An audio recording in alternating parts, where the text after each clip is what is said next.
पाकिस्तान की current situation के बारे में आपसे तज़किरा करेंगे, जो पॉलिटिकल सिनेरियोज़ आपको नज़र आते हैं। बिलाल साहब, हम आपको खुशामदीद कहते हैं सर। अस्सलाम वालेकुम।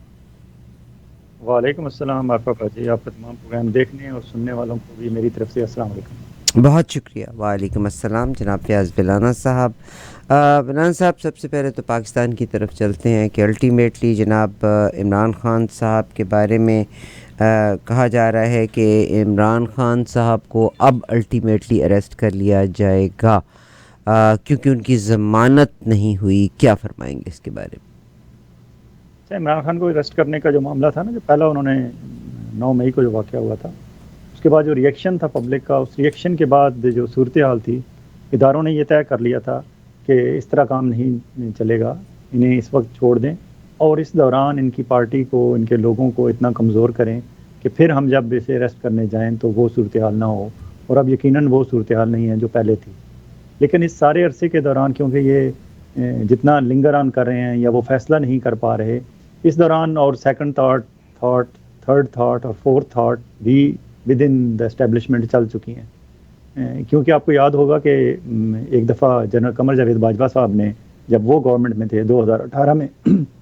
जब वो इलेक्शन करा रहे थे, तो उन्होंने ये बात पाकिस्तानी जर्नलिस्टों से खुद की थी उस वक्त। ये हामिद मीर अब इसको डिस्क्लोज़ कर चुके हैं एक प्रोग्राम में, शायद कामरान खान के प्रोग्राम में उन्होंने इसे डिस्क्लोज़ किया। उन्होंने कहा कि हमें बाजवा साहब ने बताया था कि मैंने अपने तमाम कोर कमांडर्स को बिठा के उनसे मशवरा लिया कि 2018 के इलेक्शन आ रहे हैं, सूरत हाल ये है कि फ़लाँ पार्टियाँ इस वक्त जो है वो मुकाबले में हैं, तो हमें किसको सपोर्ट करना चाहिए और किसको नहीं करना चाहिए, किसकी क्या पोजीशन है। तो 95% मेरे कोर कमांडर्स जो थे, उन्होंने इमरान के हक़ में वोट दिया कि इमरान ही इस वक्त जो है राइज़ पे है, इमरान के साथ ही है पब्लिक की मेजॉरिटी, इसलिए हमें इमरान को ही सपोर्ट करना चाहिए और उसे चांस देना चाहिए और जिस हद तक हम उसकी सपोर्ट कर सकते हैं हमें करनी चाहिए, क्योंकि बाकी तो आजमाई हुई पार्टियाँ हैं। तो ये एक नया बंदा आ रहा है और इतने अरसे से लगा हुआ भी है, पब्लिक में पॉपुलैरिटी भी इसने वो गेन कर ली है जो एक बड़े अरसे से किसी सियासतदान का ख्वाब होता था। 95% इस फेवर में थे कि इमरान को रास्ता दिया जाए, इसे आने दिया जाए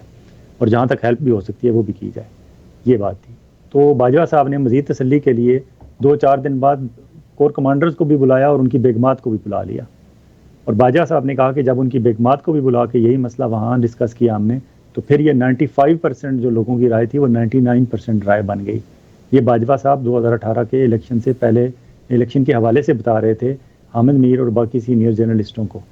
अब ये अगर तो वाकई आर्मी में ये रवायत है या उनका उसूल है या कायदा है, कानून है या सिलसिला है जो उनका एक इज्तमाही राय ली जाती है या बाकियों की भी आरा देखी जाती हैं, अगर आर्मी चीफ जो है it's not one man show, then obviously अब 9 मई को वाक़े को हुए भी ऑलमोस्ट 2 महीने हो गए हैं। तो अब इस दौरान ज़ाहिर है जितना ज़ोर लगाना था, जितना तोड़ना था पार्टी को तोड़ लिया इन्होंने, जितनी ट्रिम करनी थी कर ली। नई IPP इस्तेकाम पाकिस्तान पार्टी भी आपने खड़ी कर ली, आपने पार्टी को बैन कराने के लिए भी मूव चला दी सुप्रीम कोर्ट में, मोहन चौधरी से चलवा दी, सारे काम हो गए ना। अब उसके दौरान सेकंड थर्ड फोर्थ जो आरा थी और स्पेशली IMF के वफ्द के इमरान से मिलने के बाद, क्योंकि इमरान जिस दिन इमरान से IMF का वफ्द मिला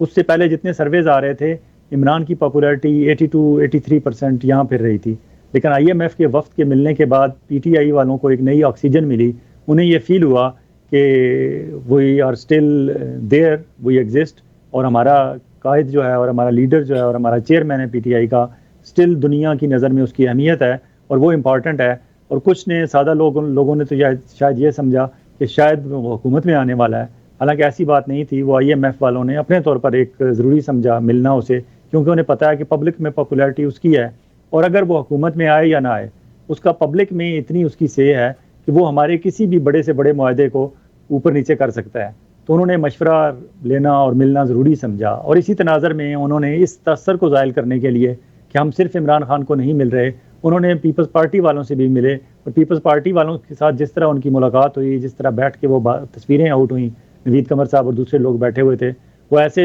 साफ लग रहा था it's just a formality, it's nothing more than that. लेकिन इमरान खान से जो मुलाकात थी, इमरान खान ने शो किया IMF को भी और बाकी अपनी कौम को भी और बाकी तज्जियाकारों को भी कि मीटिंग जिस तरह होती हैं इस तरह संजीदा मीटिंग को संजीदा लिया जाता है। उन्होंने अपने शौकत तरीन को जो वज़ीर ख़जाना थे, मुज़म्मल असलम जो माहिर मुआशियात थे, हमाद अज़हर जो पहले इससे वज़ीर ख़जाना भी रहे हैं और वज़ीर रेवेन्यू भी कलेक्शन भी रहे हैं, और बाकी जितने लोग उनके इम्पॉर्टेंट थे, हत्ता कि शिबली फराज जो वज़ीर इत्तलात रहे हैं, उनको भी उन्होंने उस मीटिंग में बुलाया, और डॉक्टर सानिया निश्तर को बुलाया कि जिसमें वो पॉवर्टी एलिवेशन प्रोग्राम्स की वो इंचार्ज थी, और पाकिस्तान में गुर्बत के खात्मे के लिए और आम आदमी को ऊपर उठाने के लिए जो कोशिशें हो रही थी और कामयाब कोशिशें हो रही थी डॉक्टर सानिया निश्तर की, उन सब को इमरान खान ने बुला के, अपने वाइस चेयरमैन शाह महमूद कुरैशी को भी बुला के मीटिंग की, और लोगों ने क्वेश्चन किया IMF से और उससे पूछा कि आप ये हमारे साथ जो एग्रीमेंट कर रहे हो इसका फ़ायदा क्या होगा, नुकसान क्या होगा, और आम आदमी का इसमें क्या होगा, और आप जो फेवर्स दे रही हैं, जो सब्सिडीज, जो भी चीज़ें आप कर रहे हैं, उसका आम आदमी तक उसका फ़ायदा किस तरह पहुँचेगा। उन्होंने वो सारे क्वेश्चन पूछे जो एक आम आदमी, एक आम पाकिस्तानी के जहन में थे। इमरान खान ने साबित किया, और IMF की जो यहाँ उनकी रिप्रेजेंटेटिव थी, और जो नथन पोर्टर जो कंट्री हेड है उनका, जो दुबई में कि कहीं और बैठा हुआ है, वाशिंगटन DC में बैठा हुआ है, वो भी स्काइप पे था। उन सब ने आपस में बाद में वो सर जोड़ के बैठे होंगे और उन्होंने कहा होगा कि मज़ा आ गया इस पार्टी से बात करते हुए, क्योंकि इस बंदे ने टोटली प्रोफेशनली बात की है हमारे साथ, अपनी पूरी टीम साथ बिठाई है, और एक एक चीज़ पे उसने इतनी जिद की है, हालांकि वो हुकूमत में नहीं है, वो हमारा कुछ नहीं बिगाड़ सकता हमारा इस एग्रीमेंट का, लेकिन इसके बावजूद उसने इस तरह हमारे साथ कन्फ्रंट किया है, और इस तरह उसने क्वेश्चन आंसर किए हैं कि जैसे he is really serious and he is worried about Pakistan and he is worried about Pakistani public. Imran Khan ने ये शो किया, और उसका फिर तासर भी देखिए, उसकी एक तस्वीर इन्होंने ब्लर की ARY वालों ने, उस पर कितना हंगामा हुआ, और पूरी दुनिया में एक जग हंसाई हुई हमारी, और उसमें PTI वालों को तो थैंकफुल होना चाहिए ARY वालों का कि अगर वो ब्लर ना करते तो शायद ये इतना इशू उठता ही ना। अब इंसानी हकूक़ के हवाले से, जमहूरी आज़ादियों के हवाले से, या इज़हार राय की आज़ादी के हवाले से जितनी मर्जी हम बयानात देते रहें, लोग कहते रहें, हमारी PFUJ Pakistan federal union of journalist हो गई, कराची यूनियन ऑफ जर्नलिस्ट हो गई, पंजाब यूनियन ऑफ जर्नलिस्ट हो गई, और Islamabad Rawalpindi union of journalist, या जितने भी हमारे प्रेस क्लब हैं, सारे बयानात देते रहें, वो सारे बयानात एक तरफ और वो एक ब्लर हुई तस्वीर एक तरफ, कि उसने हमारा मसला उजागर कर दिया कि हाँ वाकई पाकिस्तान में इस हद तक इज़हार राय की आज़ादी है, और इस हद तक जो है वो जमहूरी आज़ादियों पे कदमने लगी हुई हैं कि वहाँ एक ऐसे चेयरमैन की, एक ऐसा पॉपुलर लीडर, सबसे मकबूल तरीन लीडर की तस्वीर भी जो है, जब वो IMF के डेलीगेशन से मिल रहा है, वो तस्वीर भी आने दी जाती, तो वो फेवर में गया पाकिस्तान के। अब इमरान खान इतना सीरियस मिल रहा है, दूसरी तरफ पीपल्स पार्टी से सिर्फ वो रस्मी मुलाकात हो रही है, और पीपल्स पार्टी वाले जितने सीरियस थे उस मीटिंग में, कोई खबर नहीं आई बाहर, कोई उनका एतराज़ नहीं आया, और एतराज़ आना भी नहीं था उनसे, तो सिर्फ रस्मी फ़ोटो आप हो रहा था, क्योंकि वो तो PDM तो हुकूमत का हिस्सा है, वो तो PDM का हिस्सा नहीं है, लेकिन हुकूमत के इत्तेहादी तो हैं पीपल्स पार्टी वाले। जब हुकूमत से आपने मुज़ाकरात कर लिए और हुकूमत आपसे सब कुछ ओके करने के लिए, साइन करने के लिए आपकी मिन्नतें तरले कर रही है, उसके बाद उसकी एक इत्तेहादी हुकूमत, एक इत्तेहादी पार्टी से मिलने की तो जस्ट फॉर्मेलिटी हो सकती है, फॉर्मेलिटी से ज़्यादा कुछ नहीं हो सकता। तो इमरान खान की जब ये इतनी इंपॉर्टेंस, इतनी हाइप मिली IMF की मीटिंग को, तो लोगों को ये लगा कि Imran Khan is still alive, politically alive, और इमरान खान हमें लीड कर सकता है, और हमारी पार्टी एग्जिस्ट कर रही है, और हमारी पार्टी इलेक्शन में जाएगी। उसके बाद जितने सर्वेज आए, वो जो इमरान की इंपॉर्टेंस, जो इमरान की पॉपुलैरिटी या कबूलियत या अप्रूवल रेट 80, 81, 82% पे था, वो एकदम जंप करके 88, 89, 90% तक चला गया। उसके बाद जितने भी सर्वेज हो रहे हैं उसमें इमरान खान का ग्राफ मजीद ऊपर गया है। फिर उस पर मजीद जलती पे तेल का काम उसने किया जब यूरोपीय यूनियन वालों ने आके बाकायदा ऑन एयर आके कह दिया, ऑन कैमरा आके कह दिया कि पाकिस्तान में ये पाबंदियाँ हैं, ये मसाइल हैं, जमहूरी आज़ादियों के हवाले से, इज़हार राय की आज़ादी के हवाले से, और पाकिस्तान में अगर जमहूरियत के फ़रोग़ के लिए कुछ नहीं होता सॉलिड, तो हम भी वी हैव टू रीथिंक। फिर उनके हाथ में, यूरोपीय यूनियन के हाथ में G+ स्टेटस का इशू है जो अभी आने वाला है सामने, फिर FATF का इशू है, तो हमारे मसाइल तो इंटरनेशनली रहेंगे। अब आज पाकिस्तान में जो हंगामा खड़े किए हुए हैं अपोजिशन गवर्नमेंट वाले, फॉर एग्जांपल मुसद्दक मलिक ने कहा है, मौलाना फजल रहमान ने कहा है, और महसन इकबाल, ये वो सारे चीख रहे हैं कि जी इसराइल ने इमरान खान के हक़ में और PTI के हक़ में बयान दे दिया। पूरी बात नहीं बताते कौम को हुआ क्या है। इस वक्त यूनाइटेड नेशन के ह्यूमन राइट्स काउंसिल का एक सेशन चल रहा है जनेवा में, वहाँ कॉन्फ्रेंस हो रही है UN ह्यूमन राइट्स काउंसिल की। उसमें जनेवा में हमने स्पीच की, पाकिस्तान ने स्पीच की, और पाकिस्तान ने स्पीच की थी, और हमने अपनी उस स्पीच में रवायती तौर पर जिस तरह हम करते हैं और जो हमारा एक स्टांस है और बिल्कुल राइट स्टांस है कि कश्मीर में लोगों को क्यों नहीं उनकी आवाज़ क्यों दबाई गई है, कश्मीर में मुसलमानों के साथ क्यों ज़्यादती की जा रही है, फ़लस्तीन में क्यों मुसलमानों के साथ ज़्यादती की जा रही है, तो हमने अपना वही मौक़िफ़ जो हमारा ऑलवेज होता है, हमने उसी मौक़िफ़ पे अपना दिया है। उस पर रिस्पॉन्ड बैक किया इसराइल ने। इसराइल का ज़ाहिर है वहाँ उनका रिप्रेजेंटेटिव बैठा हुआ था, और जब हम फ़लस्तीन की बात करेंगे तो उसने रिस्पॉन्ड बैक करना ही करना है। तो इसराइल का वहाँ जो नुमाइंदा था UN ह्यूमन राइट्स काउंसिल में, उसने रिस्पॉन्ड बैक करते हुए कहा है कि पाकिस्तान में लोग मिसिंग पर्सनस हो रहे हैं, लोगों को इन्फोर्स्ड डिसअपीयरेंसेस हो रही हैं, और पाकिस्तान में इज़हार राय की आज़ादी नहीं है और जमहूरी आज़ादियाँ नहीं हैं, और वहाँ जो है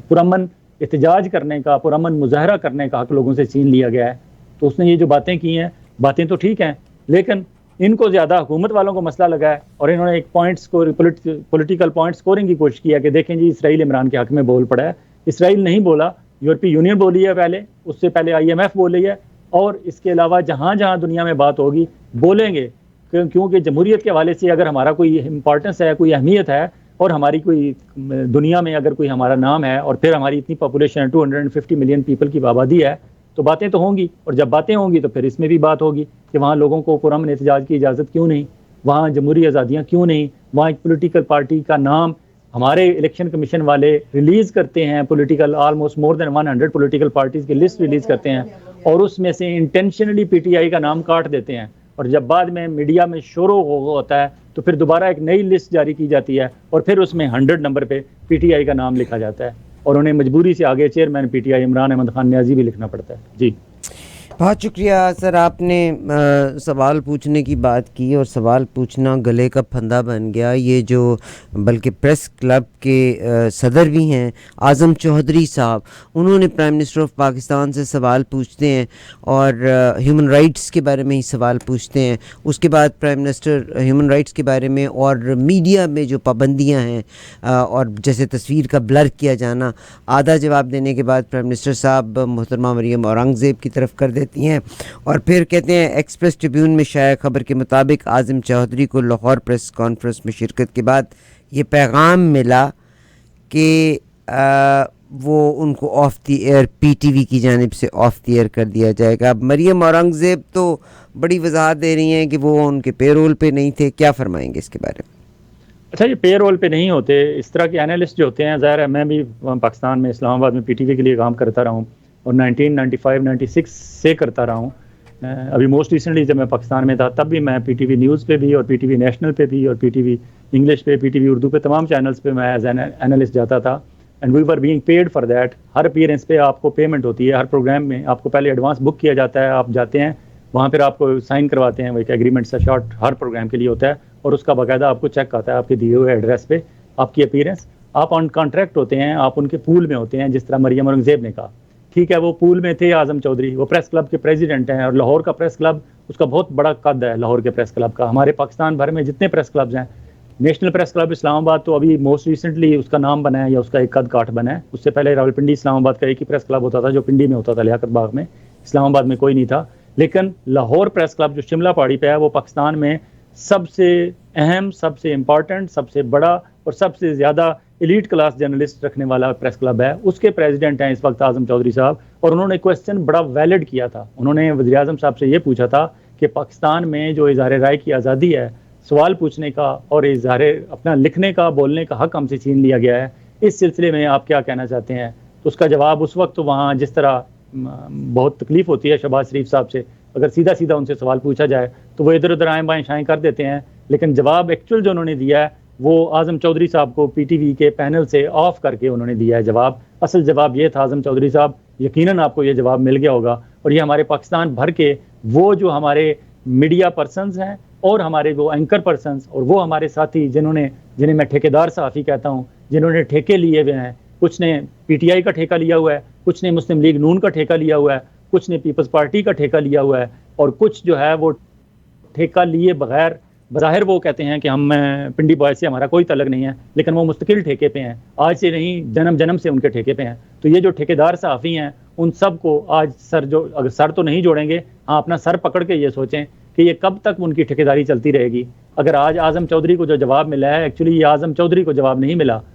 ये जवाब पूरे पाकिस्तान भर के जर्नलिस्ट कम्युनिटी को जवाब मिला है कि जनाब ये है हमारा जवाब, ये आज़ादी है, ये हमारा मेयार है, ये उसूल है। और उसके बाद हम अगर UN ह्यूमन राइट्स काउंसिल में अगर वहाँ इसराइल बोले या अमेरिका बोले, UK बोले या और कोई की दुनिया के किसी मुल्क का रिप्रेजेंटेटिव बोले, और फिर हम उस पर ये इल्ज़ाम लगाएं और उसे फिर PTI और इमरान खान से नत्थी करने की कोशिश करें, तो इमरान खान और PTI से आप नत्थी कर लें उनको। इमरान खान और PTI क्या कह रहे हैं आपको? यही कह रहे हैं ना कि आज़ादी दें, हमें बोलने का हक हमसे ना छीनें।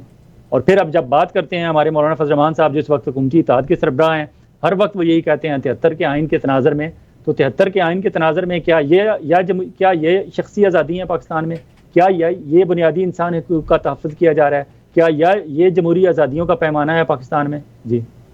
बहुत शुक्रिया सर आपका, और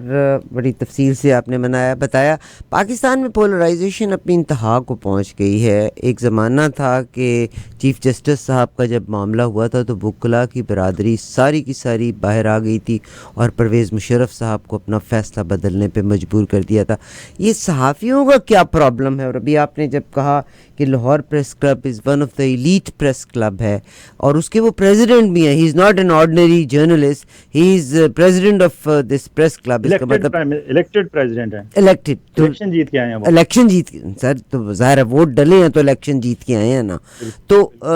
मतलब फिर आप मुझे ये बताइएगा कि क्या सहाफ़ियों में क्या प्रॉब्लम है कि nobody took a stand on it? हमारा मसला ये है कि हमारे ये कुछ अरसे में ना अभी हमारे पता नहीं, शर्म का लफ्ज़ ज़रा सख्त हो जाएगा हमारे सिटिंग प्राइम मिनिस्टर साहब के लिए, लेकिन उन्हें एहसास का लफ्ज़ मैं इस्तेमाल कर लेता हूँ। वज़ीर-ए-आज़म पाकिस्तान शहबाज शरीफ साहब को एहसास नहीं होता, वो जब बोल रहे होते हैं,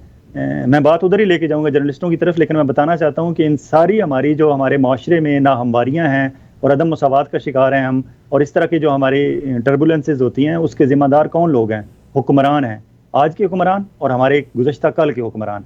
अभी 2 दिन पहले इस्लामाबाद कन्वेंशन सेंटर में एक स्पीच हुई एग्रो फार्मिंग के हवाले से, जिसमें सपा सालार साहब हमारे जो हैं चीफ ऑफ आर्मी स्टाफ, उन्होंने भी खिताब किया और बहुत अच्छा खिताब किया। उनको उसके लिए हम जो है खराज तहसीन पेश करते हैं कि बहुत अरसे बाद वो पब्लिक के सामने आए और खुल के बोले। उन्होंने इंग्लिश में भी बहुत अच्छा खिताब किया, उर्दू में बहुत अच्छा खिताब किया, कुरान मजीद की तिलावत बहुत अच्छी की, रेफरेंसेस बहुत अच्छे दिए। उन्होंने ये भी कहा कि ये उससे पहले शहबाज शरीफ साहब ने कहा कि ये सारा विजन, पहले उन्होंने कहा कि ये विजन उनका है, prime minister of Pakistan Shahbaz Sharif साहब का विजन है कि हम पाकिस्तान में एग्रो फार्मिंग करना चाहते हैं और एग्रो फार्मिंग से हम इतना बिलियन ऑफ डॉलर्स कमा लेंगे, ये करेंगे वो करेंगे, और हमारा ये है कि जो बंजर ज़मीनें पड़ी हुई हैं वो हमारे आर्मी के साथ मिलके हम जो है उन्हें 45 लाख एकड़ जो अराजी हैं उसको जस्टिफाई कराना चाह रहे थे। अच्छा, वो उस पे भी मैं उस पे क्या इन्हें ज़रूरत क्या पड़ी है, वो भी एक अलग एक किस्सा कहानी है उसका सारा एग्रो फार्मिंग का। लेकिन जब शहबाज शरीफ साहब वहाँ स्पीच करने आए तो शहबाज शरीफ साहब ने स्पीच करते हुए पहले तो ये कहा कि जी बात वो करनी चाहिए जो सच है, झूठ नहीं बोलना चाहिए। इसका मतलब है वो कह रहे थे कि अभी जो आर्मी चीफ साहब ने थोड़ी देर पहले कहा है वो झूठ बोला है उन्होंने, और कुरान मजीद की तिलावत आयतें पढ़ के उन्होंने झूठ बोला है। शहबाज शरीफ साहब, नौजुबिल्ला, आप क्या कर रहे हैं? इतनी बड़ी गुस्ताखी आप आर्मी चीफ की कर रहे हैं। हम जैसे कोई पत्रकार, हम जैसे कोई सहाफ़ी, कोई ओवरसीज़ पाकिस्तानी करें तो उस पर तो आप जो है फौरी तौर पर FIR कटवा देते हैं। आप खुद क्या कह रहे हैं? आप आर्मी चीफ साहब के सामने बैठ के कह रहे हैं कि अभी कुरान पाक की तिलावत करने के बाद वो झूठ बोल रहे हैं।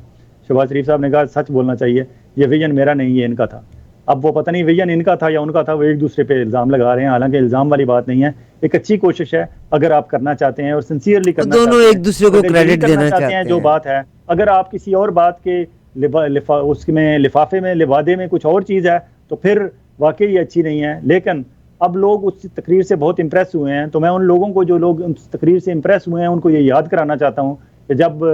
परवेज़ मुशर्रफ साहब आए थे और उन्होंने शब खून मारा था पाकिस्तान में, और उसमें बाद में प्रूव हुआ कि उन्होंने आइन तोड़ा था और ज़्यादती की थी और उन्हें सज़ा भी हुई उसकी, और उसके बाद वो भाग गए पाकिस्तान से। परवेज़ मुशर्रफ साहब जब आए थे तो उन्होंने अपना 7 नुकाती एजेंडा एक अनाउंस किया था। वो 7 नुकाती एजेंडा इतना खूबसूरत था, इतना अच्छा था, और वो इतनी रवानी से वो बयान करते थे। और फिर उनके साथ जो जावेद जब्बार और दूसरे लोग हमारे वजारत इत्तलात के माहिरीन साथ शामिल थे, वो इतने जोश व खरोश से वो 7 नुकात बयान करते थे, लगता था ये 7 नुकात पे हम अमल करेंगे तो हमारी नस्लें संवर जाएंगी। फिर किधर गए वो 7 नुकात? किधर गए वो परवेज़ मुशर्रफ? किधर गए वो सारे इरादे उनके? ये जब भी कोई नया बंदा आता है हमारे मुल्क में, कोई नई डुगडुगी बजाने के लिए आता है, तो यकीन माने उन्हें बहुत अच्छे स्पीच राइटर भी मिल जाते हैं, बहुत अच्छे आइडियाज़ कंसीव करने वाले लोग भी मिल जाते हैं, और बहुत अच्छे वो तालियां बजाने वाले और ढोल पीटने वाले और साथ वाह वाह करने वाले भी मिल जाते हैं। सबकी स्पीचेस शुरू में बड़ी खूबसूरत होती हैं। उसी तनाज़र में अगर देखा जाए तो अपने हमारे आर्मी चीफ आसिम मुनीर साहब की स्पीच भी बहुत अच्छी है, लेकिन एहसास नहीं है हमारे शहबाज शरीफ साहब को कि एक आर्मी चीफ जो बावर्दी आदमी है उसके सामने बैठ के आप इस तरह ज़मीन आसमान के कलाबे में लाएंगे, तारीफ़ें दर तारीफ़ें करते रहेंगे, तो एक दिन आएगा आपके सगे भाई मियाँ नवाज शरीफ साहब को भी अपने आप को आप पे डिस्टेंस पे करना पड़ेगा। आप एक अगर वाकई जमहूरी तौर पर इलेक्टेड प्राइम मिनिस्टर हैं तो प्लीज़ थोड़ा सा डिस्टेंस रखें। वो 22वें ग्रेड के मुलाजिम हैं पाकिस्तान के, चीफ ऑफ आर्मी स्टाफ ज़रूर हैं, लेकिन एक चीफ ऑफ एयर स्टाफ भी हैं, एक चीफ ऑफ नेवल स्टाफ भी हैं, और इन तीनों के ऊपर एक chairman joint chief of staff भी हैं। आप कुछ ओहदों का ख्याल रखें। आप सिर्फ उस छड़ी से डरते हैं जो उनके हाथ में है। आप सिर्फ इस बात से डरते हैं कि वो 7 लाख पाकिस्तान की जो फौज है, पैदल फौज है, उसके वो सरबराह हैं। आप इस बात से डरते हैं कि वो किसी दिन रात को ऑर्डर करेंगे और पिंडी से टैंक चल पड़ेंगे इस्लामाबाद में, और आप जैसे कमज़ोर वज़ीर आज़म के लिए तो शायद टैंकों की भी ज़रूरत नहीं है। सिर्फ आर्मी के 2 ट्रक आ गए तो आपने जो है दुम दबा के भाग जाना है इस्लामाबाद से, और शायद आपने एडवांस टिकट लंदन का कटवाया हुआ होगा पहले, और आपके अब तो माशाल्लाह आपके बेटे सलमान शहबाज शरीफ साहब भी क्लियर हो गए हैं, हमजा साहब पहले क्लियर हैं, इसलिए आपकी तो इन दिनों सर कढ़ाई में है और पांचों घी में है। लेकिन तारीफ करने से पहले सोचा करें आप कौन सी तारीफ कर रहे हैं, क्या कह रहे हैं। उसी स्पीच में उन्होंने कहा कि हम 60 की दहाई में हम एग्रीकल्चर में और दूसरे शोबों में बहुत तेजी से तरक्की कर रहे थे, लेकिन बाद अज़ां फिर हम मेरिट की खिलाफ वर्जी हमने की और हम अकरबा परवरी की जैसी बीमारियों में पड़ गए और फिर हम नुकसान उठाते गए। अब मियां शहबाज शरीफ साहब से कोई पूछे कि अकरबा परवरी के नतीजे में तो आप चीफ मिनिस्टर पंजाब बने थे पहली दफ़ा, दूसरी दफ़ा आपने वज़ीर आला पंजाब उस वक्त जिनका हक था वो परवेज़ लाई थे, उनका हक आपने मारा और आप फिर अकरबा परवरी के नतीजे में दूसरी दफ़ा आप चीफ मिनिस्टर पंजाब बने। उसके बाद जब अब इस्लामाबाद में जब बात बनी, जब चांस बना किसी का मुस्लिम लीग नून के बंदे का प्राइम मिनिस्टर बनने का, तो अब फिर आप अकरबा परवरी के नतीजे में आप आज प्राइम मिनिस्टर बैठे हुए हैं।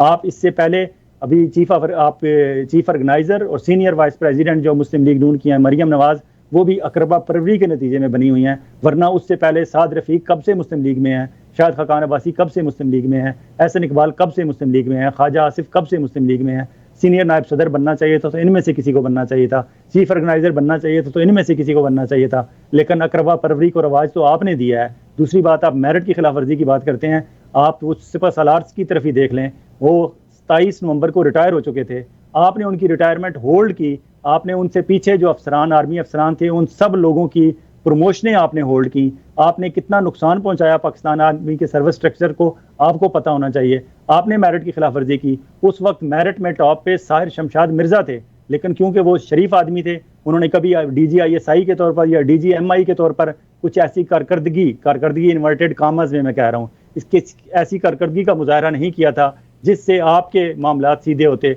आपको सियासी तौर पर हमायत मिलती। इसलिए साहिर शमशाद मिर्जा जैसे शरीफ आदमी को जो मेरिट पे उनका हक बनता था आर्मी चीफ बनना, आपने नहीं बनाया। इसके अलावा एक रिटायर्ड बंदे की रिटायरमेंट 2 दिन रोक के आपने उसे 29 नवंबर को 2 दिन बाद उसे आर्मी चीफ बना दिया। मेरिट की खिलाफ वर्जी तो आपने की, और आप सामने बैठ के उस बंदे की खुशामद भी कर रहे हैं और साथ ये भी बता रहे हैं कि हमने मेरिट की खिलाफ वर्जियाँ की, हमने अकरबा परवरी की, इसलिए पाकिस्तान की तरक्की रुक गई 60 की दिहाई के बाद। तो 60 की दिहाई के बाद 70 में कुछ तरक्की हुई होगी, लेकिन 70 के बाद तो फिर ज़िया-उल-हक साहब आ गए, जिनके गमले में फिर आप आए, आपके भाई आए, और उसके बाद 1983 से लेकर अभी 2023 तक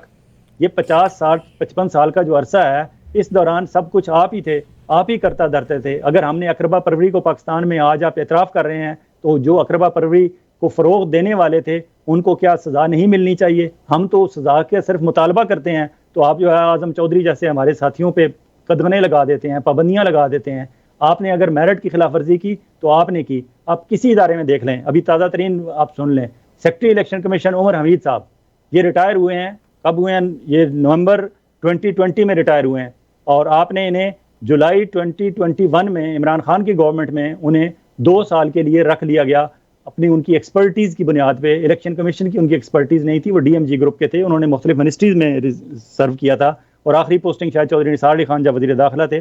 सीनियर जॉइंट सेक्रेटरी थे वो इंटीरियर मिनिस्ट्री में, 2 साल के कॉन्ट्रैक्ट पे वो आए। अभी 9 जुलाई को उनका कॉन्ट्रैक्ट ख़त्म हुआ और अभी आपने दोबारा 1 साल का उनके साथ कॉन्ट्रैक्ट कर लिया। उनमें ऐसी कौन सी खासियत है, क्या खासियत है कि आप रिटायर होने के बाद दोबारा फिर रखे जाते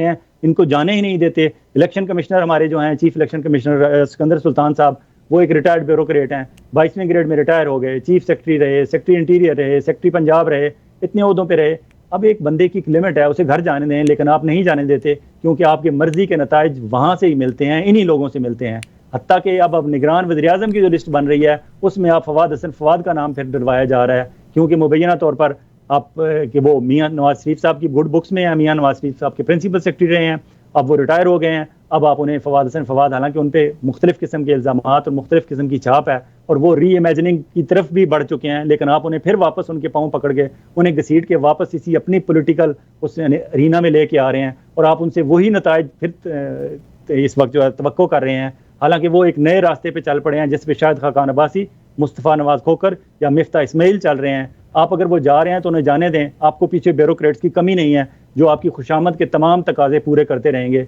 लेकिन आप रिस्क नहीं लेना चाहते। आप कहते हैं आजमाए हुए ब्यूरोक्रेट्स को दोबारा ले आओ, उसके बाद फिर ले आओ, फिर ले आओ। इसके अलावा वहाँ इलेक्शन कमीशन में आपने सिर्फ secretary election commission Umar Hamid को 1 साल की एक्सटेंशन नहीं दी अभी 9 जुलाई को, अगले साल 9 जुलाई तक। आपने एक और कमाल किया है, वहाँ एक और स्पेशल सेक्रेटरी थे ज़फ़र इकबाल हुसैन साहब, उनको आपने, वो पहले सेक्रेटरी इलेक्शन कमीशन रिटायर हुए, उनको स्पेशल सेक्रेटरी बना दिया गया 1 साल के लिए, और अब वो इस रिटायरमेंट के बाद दोबारा कॉन्ट्रैक्ट पे हैं। क्यों? राजा सिकंदर सुल्तान साहब के साथ जिन जिन अफसरों का तालमेल मिला हुआ है और जिनसे वो मतलूबा नताइज हासिल कर सकते हैं, उन्हें वो घर नहीं देने जा रहे। रिटायरमेंट के बाद दोबारा उन्हें कॉन्ट्रैक्ट पे रखा जा रहा है ताकि अभी आने वाले इलेक्शन में अपनी मर्जी के नताइज हासिल कर सकें। तो शहबाज शरीफ साहब, मेरिट का कला कमा आपने किया, अकरबा पर भी उरूज पे आप लोगों की वजह से आए। जी,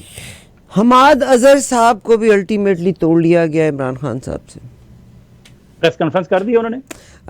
जी 1 सेकंड होल्ड करें, मुझे कहा कि इशारा हुआ है कि कमर्शियल ब्रेक एक हमने लेनी है, एक commercial break, will come back.